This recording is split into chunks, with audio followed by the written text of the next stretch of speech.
Hi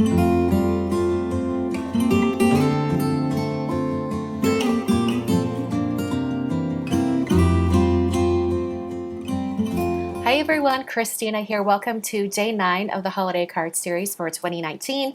Today's card uses a stamp set from Art Impressions and Simon Says Stamp. This is a Simon exclusive with images from Art Impressions and Bonnie Krebs. It's so adorable with these, well, you have two different options. There's snowmen or there's penguins. It's really, really cute.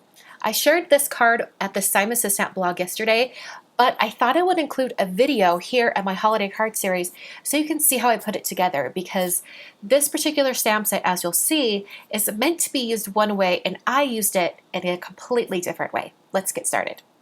So this is the holiday flip card stamp set from Art Impressions.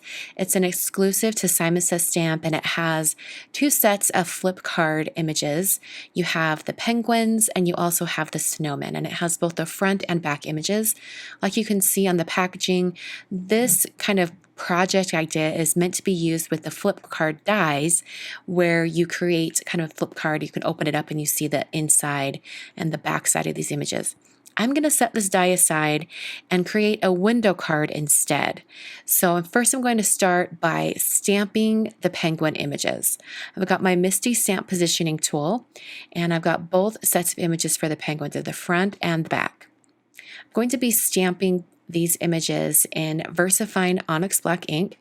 This is a black ink that's waterproof, so it's perfect for any watercoloring projects you might do, including this project I'm working on today. Now, this watercolor paper, like most watercolor papers that are cold pressed, has a bit of a texture to it. So in order to get a really solid line on these images, I did stamp them multiple times. And that just darkens up the stamped lines and makes them more solid, and it gave me a better result. So after I had my images stamped, I moved on to the watercolor painting. I'm using Paper Fashion watercolors today, and I'm going to turn on some music and speed up all of the painting process so you can see all of my color choices and things from beginning to end.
After all of the painting was complete and dry, I took my scissors and fussy cut out both images.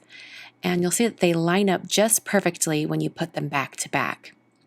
So I'm going to do a little bit more prep work on these by taking a black brush tip marker. This is actually a multi-liner from Copic, and I'm painting the edges of these images. It just makes it look like a perfect cutout. Now I'm going to take the oval double stitch dies from Art Impressions, and this is going to create the oval window for my window card. I sized up which oval would work best, and it turns out to be the second largest oval is the perfect size for these little images.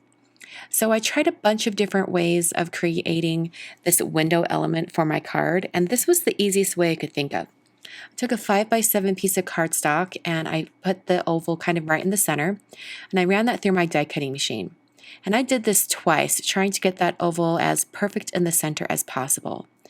And after I had both of those oval windows cut out, I then put the two together and sort of made sure that they lined up. Now they're going to be off just a little bit because that oval can be tipped one way or the other. So I'm actually going to put some acetate in between these two, and the penguins are going to be adhered to the acetate. So first I'm going to prep that window area before I put these two panels together. I'm using some Gina K Connect glue, and I'm putting that around the outer edge of that window, and then pressing that acetate down right onto the window area. Just use my fingertips just to hold that in place. I then kind of placed these two together to kind of gauge how well they were going to line up. And when I had them lined up, I just took a pencil and put a little guide on there that would help me when it comes to adhering these together a little bit later. So I wanted to add a little bit of a snowbank to the window so that the penguins would have something to stand on. So I ended up taking some white cardstock and just roughly cutting kind of a curved slope so that I could put that at the bottom of the oval. And I just used a little bit of some adhesive to hold that in place. I then put some more adhesive on the actual slope itself so that it would adhere to the other side of my oval window piece. So I very carefully lined these up, and I took my time with this. I wanted to make sure that it was as lined up as perfectly as possible. I wasn't able to figure out a better way to die cut both sides of this without going through 5 million steps of die cutting. So this was just kind of like my easy way to do it. So after I had those adhered, I put my two penguin pieces together. I put full glue on the top of the image and sandwiched those two together. So right now, just the top is adhered. The bottom is not, it's open. I'm going to actually slide the penguins over the snowbank. So I needed to keep that bottom area open. So then I put some of that same glue, and I put that like right at the bottom of the penguin's feet. And I need glue on both sides so that it adheres to both sides of that white slope, the kind of mound of snow.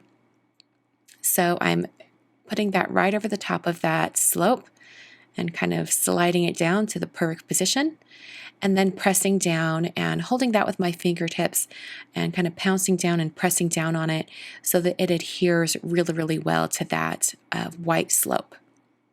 I then traced on the same size as my card. So my card is actually 4 1/4 by 5 1/2. So I drew a square on that was that perfect size, and then I used a ruler and a craft knife to cut it down to size. And I thought this would just be a little bit easier than trying to cut through so many layers of cardstock and acetate with my paper trimmer. So for the card base, I folded a regular card base and then cut out some black cardstock. This is Basil Licorice Twist cardstock. And I put adhesive on the back of that black cardstock and then put it on the inside of my card base. So I'm actually going to trim down this card base a little bit on the white side. I just want the flap there that will adhere to the front of my oval window piece. So I just have about 1/2 inch of a flap right there. I put adhesive on the flap, and this is on the front of the flap. And then I very carefully placed my window piece directly over the top. And I tried to make sure I had everything lined up just perfectly. So I have my window piece adhere to the front. And now I'm going to work on the greeting on the inside of this card. Notice that there's an area kind of hidden by the penguins. And so I'm going to place this in my Misty Stamp tool and put my greeting right over where those penguins are. I'm doing this so that when the card is closed, that the greeting is completely hidden. So I'm going to swing the door of my Misty over and to pick up that stamp, and that's going to put the stamp in the exact position where I want it for the inside of my card. I then opened up the card and prepped the area with an anti-static powder tool. I'm going to stamp this image or this greeting in Versamark ink, and I pressed that down on the Misty door. I then applied some Brutus Monroe Alabaster embossing powder and tapped off the excess. I hit that with my heat tool until it was smooth and melted. And then I took a number 10 bold jelly roll pen and added some snowflakes. These could be snowflakes or stars, whichever you'd like. I kind of think they look like snowflakes. And I did close the card a couple of times to make sure I had the entire area filled in. And I left the area below the greeting blank so that I could write a message to this card recipient. And that is the finished card for today. I hope you guys enjoyed this video today. I thought it was super fun to put together. Slightly complicated right there in the middle, trying to figure out how to use that oval die and get them lined up just right. But I like how it turned out in the end. I think if I was to do this again, it would go much smoother since I've already figured out the process. So for today's question down in the comments, I want you to tell me your most memorable Christmas gift that you have received, or holiday gift. Could be Hanukkah gift, could be just any sort of gift around the holidays. It could be whatever you'd like to share, and let me know down in the comments. On screen, I've got 3 more videos for you to check out. These are all day 9 of years past in the holiday card series. And make sure you hit that like button so I know you like this video, and subscribe if you haven't subscribed. And I will be back on Friday with day 10 of the holiday card series.